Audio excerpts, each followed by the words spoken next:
Olá a todos, meu nome é Anderson Souza, sou médico. Estou aqui para fazer uma avaliação da pandemia no Brasil.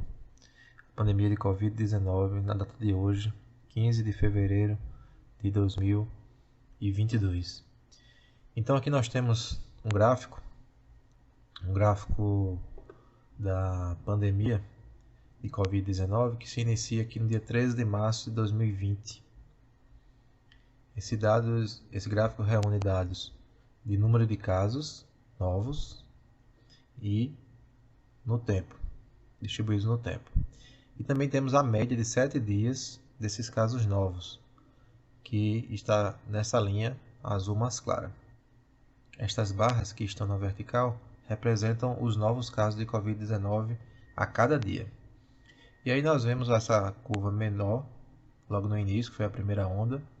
Vemos essa segunda onda aqui e essa terceira onda que teve uma subida muito íngreme. Essa aqui é a onda da cepa Ômicron aqui no Brasil, que atingiu um pico aqui por volta do dia 30 de janeiro da média de casos e começou a cair também rapidamente. Com a mesma velocidade que subiu, ela está caindo. A gente pode dar um zoom nessa imagem nos últimos 6 meses e a gente percebe realmente o pico no dia 29 de janeiro de 2022, onde tivemos 205.597 casos novos. Percebam que a partir deste dia a média móvel começa a cair e não volta a atingir esse valor de 189 mil. Aqui chega próximo e só aí ela começa a descer. A gente pode dar um zoom maior e a gente vai ver com 3 meses, com 30 dias. Quando a gente coloca com 30 dias, o gráfico fica aparentando uma estabilidade, né? Mas tem uma coisa interessante nesse gráfico quando a gente dá um zoom com 2 semanas. O zoom de 2 semanas mostra a linha azul mais clara descendo, as barras verticais, que representam novos casos, começando a ficar boa parte abaixo dessa linha de média de casos de 7 dias. Isso representa uma tendência de baixa, principalmente quando nós analisamos os últimos 4 dias. Então, a partir do dia 12 de fevereiro, nós tivemos novos casos abaixo da média de 7 dias. Isso se repetiu no dia 13, no dia 14 e hoje no dia 15. Então, nós temos 4 dias seguidos, onde o número de novos casos está abaixo da média de 7 dias.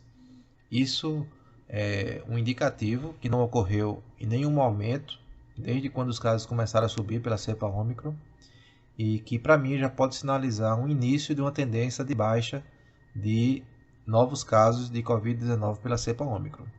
Mas temos que ficar atentos, tá certo? Porque existe a possibilidade de surgimento de novas cepas, existe a possibilidade de subtipos, né, dessa Ômicron, e essas mutações que ocorrem diariamente no vírus pode fazer com que tenhamos cepas resistentes à vacinação. E essas cepas resistentes à vacinação, mesmo que a vacinação proteja, né, contra a gravidade, mesmo que ela tenha algum grau de eficiência, de eficácia contra, que previna, né, a doença, ela pode ter essa eficácia reduzida e a transmissão voltar a acontecer em massa, como foi o caso com a Ômicron. Analisando o número de mortes, a gente tem parecido uma primeira curva aqui no início, uma segunda curva aqui por volta de abril de 2021 e a terceira curva de morte que ainda está em ascensão.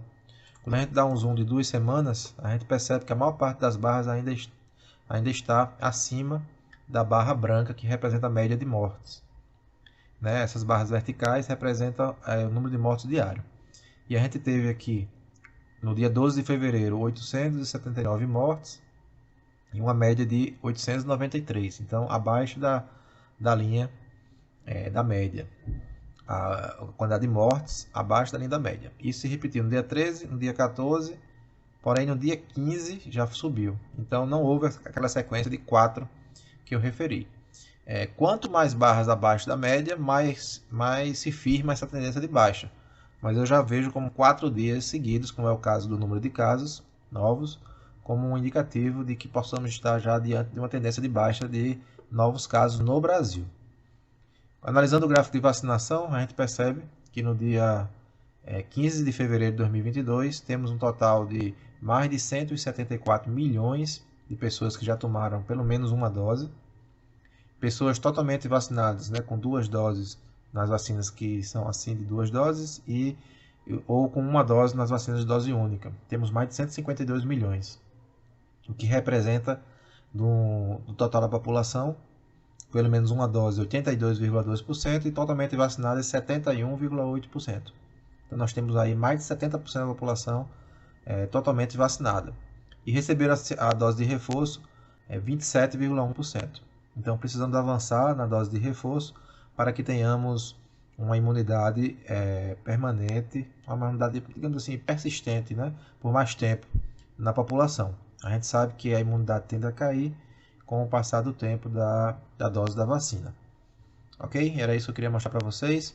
Se quiser continuar recebendo informação de qualidade, não só sobre a pandemia de Covid-19, mas sobre outros temas de cardiologia, de clínica médica em geral e de todas as áreas da medicina, sigam o canal, é só clicar no botão de inscrever-se e deixar aqui abaixo o seu comentário se tiver sugestões de vídeos, e se gostou, só dá o like.